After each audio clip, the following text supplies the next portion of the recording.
Olá, tudo bem? Hoje a gente vai falar sobre os testes estatísticos. Bom, primeiramente a gente vai começar fazendo uma pequena revisão do que a gente estudou até agora. Bom, a gente viu que os experimentos, para que a gente possa montá-los, a gente precisa ter objetivos, a gente precisa ter hipóteses, fazer uma avaliação e para que assim nós conseguimos então chegar a certas conclusões. Além disso, nós dividimos então os experimentos em três principais experimentos, que são eles: primeiramente, experimentos preliminares, experimentos críticos e experimentos demonstrativos. Então, esses seriam os três experimentos que nós dividimos, né? Primeira coisa, preliminar é aquele em que eu, como pesquisador, como aquele que estou buscando alguma resposta, eu sei que existe uma chance de uma certa cultivar de milho, ela ter maior resposta à irrigação do que uma outra cultivar. O que eu faço?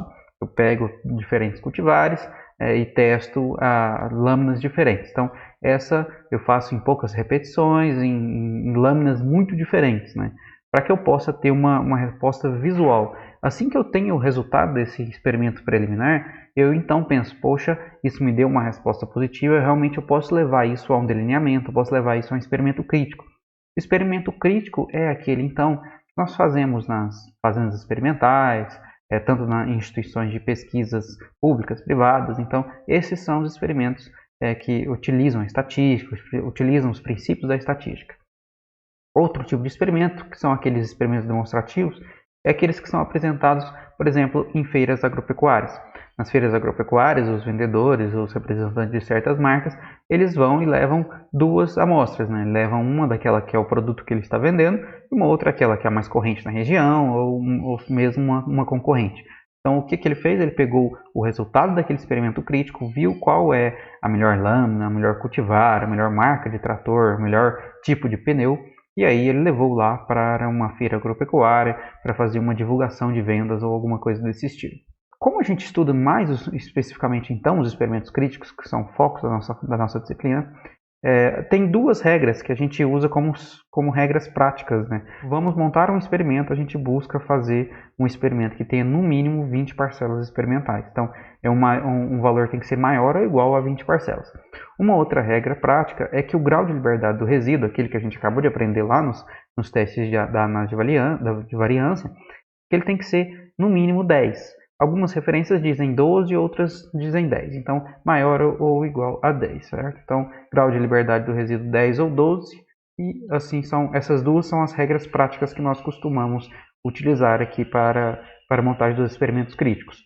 As etapas experimentais que nós costumamos seguir são, vamos etapa por etapa, se montar um experimento.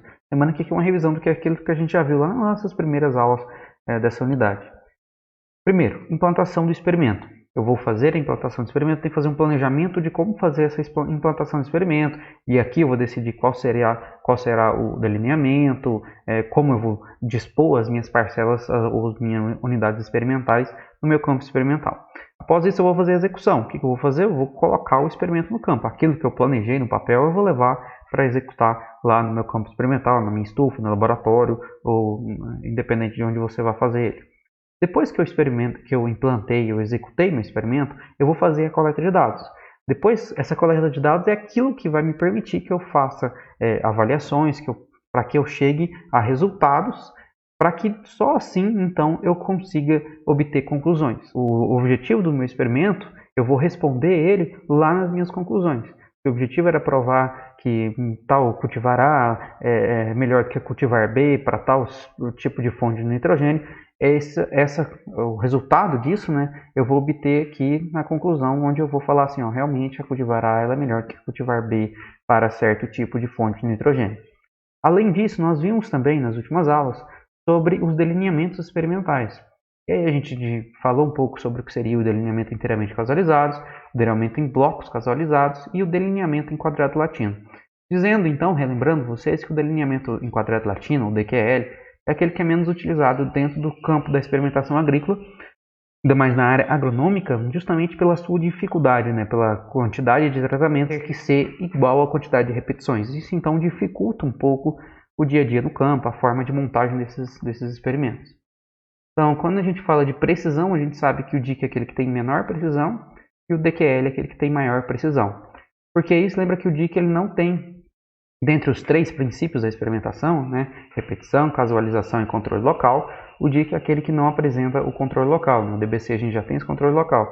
E o DQL é aquele que tem a maior aleatoriedade e segue alguns outros princípios que justamente aumentam a precisão experimental. Entretanto, ele é mais difícil de ser utilizado, ele é menos utilizado justamente pela sua forma, o seu conceito, né?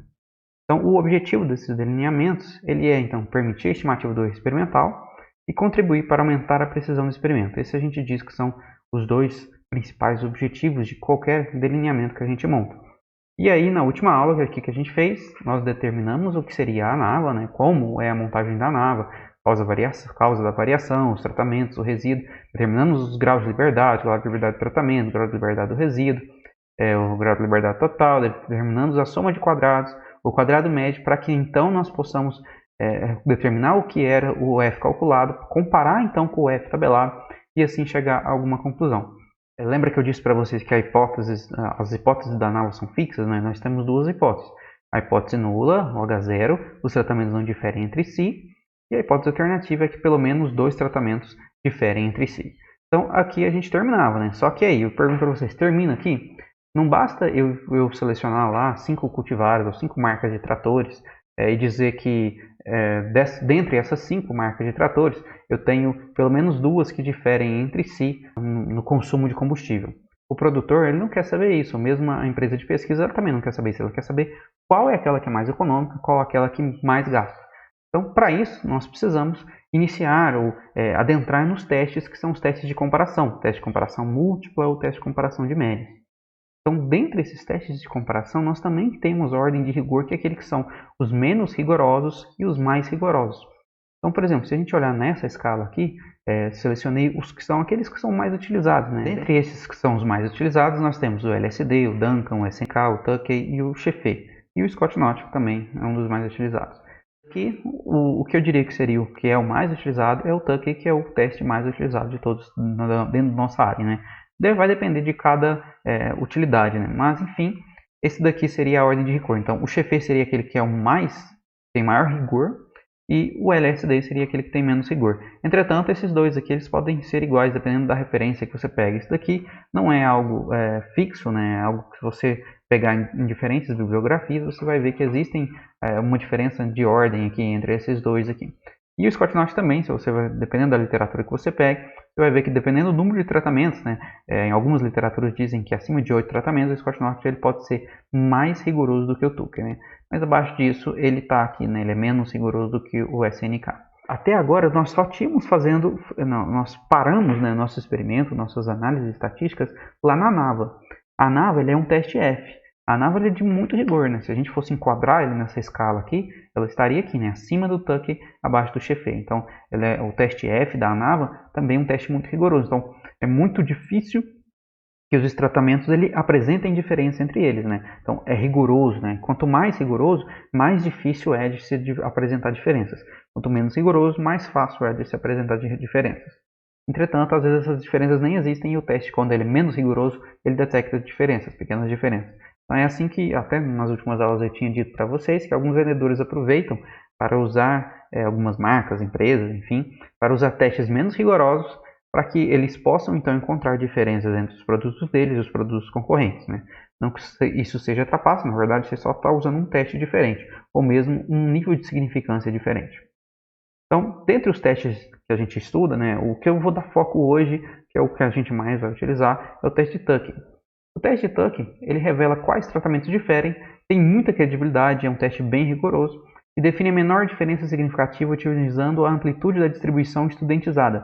Não se preocupe muito quanto a isso, que a gente utiliza uma tabela para determinar o que seria essa amplitude estudentizada, né, o Qzinho da equação. Essa daqui é a fórmula então, que a gente utiliza, onde esse daqui é a diferença significativa, o Q significa a amplitude estudentizada, isso daqui seria o quadrado médio do resíduo e aqui seria o número de repetições. Então, é uma fórmula bem simples, onde a gente obtém o Q em uma tabela, o quadrado médio do resíduo temos que obter lá na ANAVA, e o N a gente utiliza pelo número de repetições que o delineamento ou que o experimento foi pensado, né, planejado. Então, reforçando aqui qual é o objetivo desse teste, passou da ANAVA, os experimentos, quando eu rejeito a hipótese H0, né, ou seja, o que eu digo passei da ANAVA, é aquele que eu digo então que, dentre os tratamentos existe alguma diferença entre eles.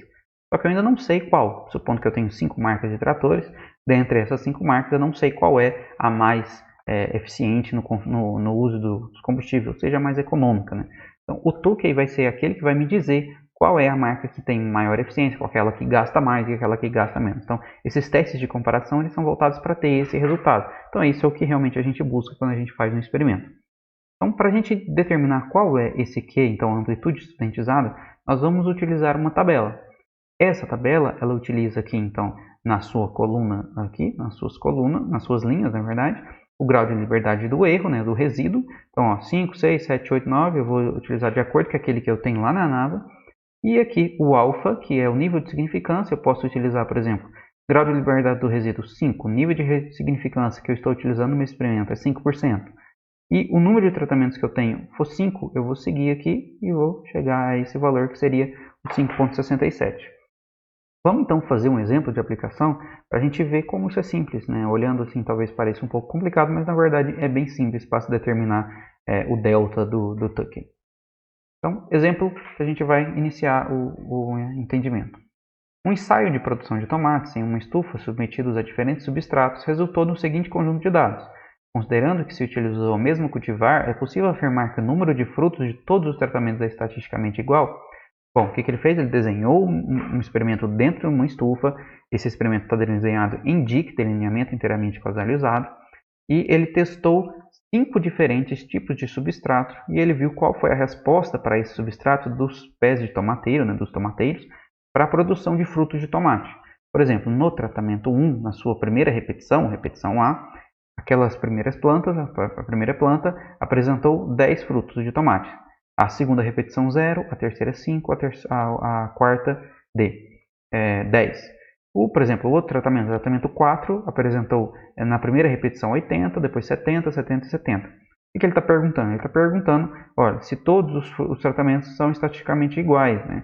Então, se o tratamento 1 ele é igual ao tratamento 3, é igual ao 4, é igual ao 5, é isso que ele quer saber. A gente fazermos só uma média aqui, nós não vamos ter essa resposta, porque a gente sabe que existe variabilidade entre os tratamentos, entre o 1, o 2, o 3, o 4 e o 5, por exemplo, existe a variedade intratratamento, aquela que está interna ao tratamento, né? Por exemplo, aqui eu tenho que na repetição 1 do tratamento 1, eu tive 10 frutos. Na outra eu tive 0, na outra eu tive 5. E assim, se a gente for olhar também o tratamento 3, eu tive 0, 10, 20. Então a variabilidade aqui, ela está muito elevada. O primeiro passo que a gente faz, então, a gente vai montar o quadro de análise de variância, né? Então, quando a gente monta aqui a análise de variância, nós vamos ter que o grau de liberdade é 4 do tratamento. Por quê? Porque o número de tratamentos são 5, isso daqui 4 menos 5 menos 1, 4. E aqui a gente vai calculando o restante, né? Todos esses elementos aqui nós aprendemos a calcular nas últimas aulas. E aí a gente chega num valor de F calculado, que seria de 44,30. Bom, chegando nesse valor, qual que é o próximo passo? Eu determino o meu F tabelado na tabela, assim como a gente fez na última aula. Cheguei no F tabelado ali de 5%, nesse valor de 3,056. O que eu faço? Eu comparo, então, um com o outro. Olha, o resultado aqui foi que o F calculado meu foi maior do que o meu F tabelado, portanto, eu rejeito H0. Eu rejeito H0, automaticamente eu aceito a hipótese alternativa, que me diz que ao menos 2 tratamentos diferem entre si estatisticamente. Até agora eu não sei quais tratamentos diferem, só sei dizer que os tratamentos diferem. Então, qual é a utilidade de eu chegar com um produtor, por exemplo, o produtor que fez esse teste, ou a gente montou, um pesquisador foi montar esse teste dentro de uma propriedade produtiva, né, agrícola, e dizer assim, produtor, dos seus 5 substratos que você testou, pelo menos 2 tem diferença entre eles. Ele não quer saber essa resposta, ele quer saber qual tem diferença de qual. Para isso, nós continuamos, né? Nós vamos então agora fazer o teste de Tuck. Bom, como é que eu faço isso? Eu utilizo os valores lá da minha análise de variância e vou usar aqui para determinar qual é o Qzinho, né? Amplitude estudentizada. Bom, primeira coisa, grau de liberdade do resíduo ou do erro, 15. Então, olha, notem aqui que eu pulei as primeiras linhas dessa tabela, né? Justamente para caber aqui no slide. Pronto, 15. Segundo termo que eu preciso, número de tratamentos. Eu sei que são 5 tratamentos, então eu sei que está dentre essas duas linhas e dentre essa coluna. Bom, eu estou fazendo com quanto? Com 5% de significância, ou seja, o meu valor é 4,37. Determinei esse valor 4,37, o que eu vou fazer agora? Eu vou jogar isso daqui lá na minha equação que determina qual é o delta do tuck. Determinando o delta do tuck, 4,37 é o valor que eu tirei da tabela, 69,58 é o quadrado médio do resíduo, que é justamente esse daqui. 4 seria o número de repetições que eu tive 4 repetições, A, B, C e D, e o delta meu resultou então em 18,23. Bom, como é que eu faço então agora para dividir isso daqui em classes, né? Para que tenhamos um resultado, a gente precisa dividir então qual tratamento difere de qual tratamento. Para isso, o primeiro passo é ordenar esses tratamentos em ordem decrescente. Bom, note isso aqui, ele é um intermediário, não é o resultado final. A gente está chegando no resultado. Para chegar no resultado, então, a gente vai ordenar aqui todos os tratamentos em ordem decrescente, do maior para o menor. Bom, T4, a média do T4 é 72. Vou ordenar a média, então peguei ali a linha lá do T4, fiz uma média dos seus valores e cheguei a 72,5. O T5 é 50, o T2 é 35, o T3 é 10, o T1 é 6,25. Então, ordenei aqui em ordem decrescente. O que eu vou fazer agora? Eu vou pegar esse valor aqui, 72,5, e subtrair do delta, menos 18,23. Peguei no valor de 54,27. Agora, a pergunta que eu faço é o seguinte. No intervalo de 54,27 até 72,5, o 50 está incluso?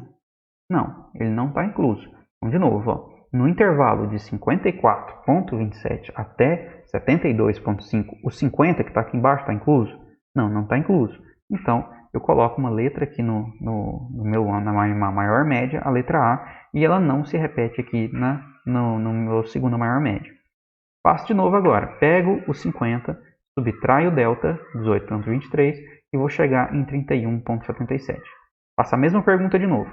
No intervalo de 31,77 até 50, está incluso 35? Essa é a pergunta que eu faço. Bom, está incluso. Eu já sei que esses dois pertencem à mesma classe.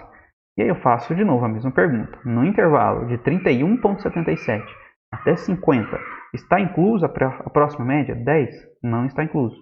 Então eu sei então que aqui termina a minha segunda classe, B e B. Bom, vou por agora a minha terceira média. Faço a mesma coisa. 35 menos 16,77 inclui 10? Não inclui, eu sei então que eu posso continuar. 10 menos 18,23 resulta em menos 8,23. Então, de menos 8,23 até 10, inclui o 6? Inclui, menos 8 até 10. Inclui o 6? Inclui. Então, aqui eu tenho a minha última classe. Então, é aqui a forma que a gente divide as classes então, do tuck. Nessa nossa semana agora, dessa parte da nossa disciplina, nós vamos fazer isso ainda manualmente, utilizando tanto cálculos manuais ou Excel, né, de preferência essas planilhas eletrônicas. Então, a gente vai ter um pouquinho desse raciocínio, vai ter que ter esse raciocínio para poder dividir as classes então, dos resultados que nós chegamos. Nas próximas etapas da nossa disciplina, nós vamos utilizar um software que vai fazer isso aqui automaticamente, então a gente não vai precisar se preocupar a pensar como dividir essas classes. Mas é importante a gente entender como elas são divididas, principalmente no teste de tuck. O objetivo final, então, é a gente chegar numa tabela dessa aqui. Tabela 2, número de frutos dos tomateiros submetido a diferentes substratos. E aí aqui eu consigo falar para o produtor, produtor, o seu tratamento 4 que você utilizou, o do substrato 4, é aquele que apresentou maior resultado. Lá, o Azinho aqui, ele tem uma classe separada. O B e o B, eu não posso dizer que eles são diferentes, ou seja, o tratamento 2 ele é estatisticamente igual ao tratamento 5. Como que eu sei isso? Eu tenho que adicionar nas minhas tabelas também uma legenda. Médias seguidas de mesma letra não diferem entre si pelo teste de Tuck ao nível de 5% de probabilidade. Ou seja, B com B são iguais, C com C são iguais. Mas numericamente eles são diferentes. 35 e 50 são diferentes numericamente. Mas não são diferentes segundo o teste de Tuck. Segundo a estatística do teste de Tuck é 5% de probabilidade. Porque a gente seguiu todos os passos do teste de Tuck, fizemos lá o cálculo da diferença significativa, mínima significativa, que seria o delta, que deu 18,23, e a gente sabe que de 50 até 35 a diferença são 15, né? Então está menor do que a diferença significativa, ou seja, eles são iguais estatisticamente. Assim como o T3 e o T1 também são idênticos, apesar de numericamente ser diferentes, nós não podemos afirmar que eles são diferentes. Então, a conclusão que a gente vai chegar, a conclusão que a gente vai apresentar lá para o produtor ou para a empresa é a seguinte: conclui-se, pelo teste de Tuckey a 5% de probabilidade, que o substrato utilizado no tratamento 4 foi o que resultou em maior produção de frutos. Os substratos do T1 e T3 não diferiram entre si e foram os que apresentaram os piores resultados. Além disso, os substratos do T2 e T5 também não difeririam entre si, apresentando um resultado intermediário aos demais. Portanto, o número de frutos produzidos pelos tratamentos não pode ser considerado o mesmo. Lembra lá que a pergunta inicial era se eu poderia considerar que todos os substratos dariam o mesmo número de frutos? Então, eu não posso considerar, porque eu sei que os da classe A e os são diferentes dos da classe B, que são diferentes dos da classe Z. Em alguns experimentos, nós vamos ver que existem letras ou resultados dessas tabelas que apresentam, por exemplo, AB. E aí, o que eu posso afirmar é que o A, se, por exemplo, se esse T4 tivesse seguido aqui de AB, eu não poderia afirmar que ele seria diferente, por exemplo, dos B, né, dos T2 e do T5. Não foi o caso desse experimento, dessa tabela. Mas em algumas outras tabelas pode ser que apareça, então, AB ou BC. E aí, nesse caso, a gente não pode falar que é diferente. O BC ele é diferente do B ou do C. Eles são iguais também, estatisticamente. Ok? A aula de hoje seria esse. A gente se encontra na próxima aula. Até mais.